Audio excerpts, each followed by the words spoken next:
Tayo, yung ICC judge, attorney, meron na pong mga pahayag kasi nga parang wanted na sila ng Russia din and hindi na rin sila suportado ng Estados Unidos. Ano pong nakikita nyo po dito sa ganito pong trend, attorney?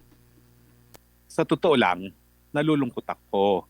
Kasi ako, sinuportahan ko ang pagtatatag ng ICC. Hindi ko naman maikakailayan.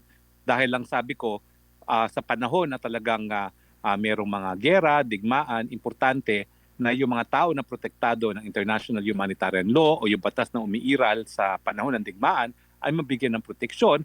At kapag meron lumabag sa mga proteksyon na binibigay ng batas sa mga sibilyan, sa mga manggagamot, sa mga religious leaders, dapat merong hukuman na magbibigay ng katarungan.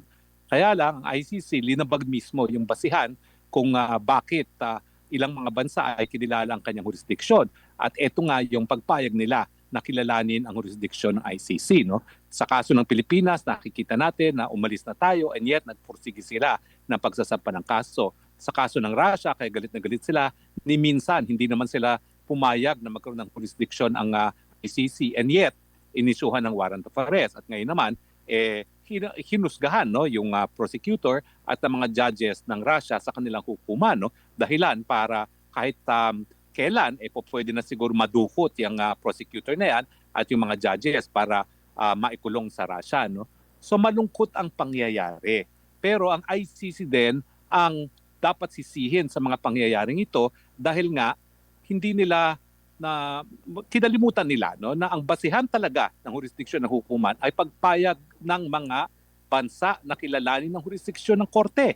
At dahil siya nagpipilitan ngayon, dahil siguro mawawalan sila ng trabaho kapag hindi kilalanin ng jurisdiksyon ng mga bansa, ayan, nagpupumilit sila na litisin si Tatay Digong bagamat tayo umalis na ng ICC at ngayon naman pinipilit nila na litisin si President Putin na ni minsan hindi naman naging kasapi ang Russia sa ICC, gaya ng Amerika at gaya rin ng bansang China.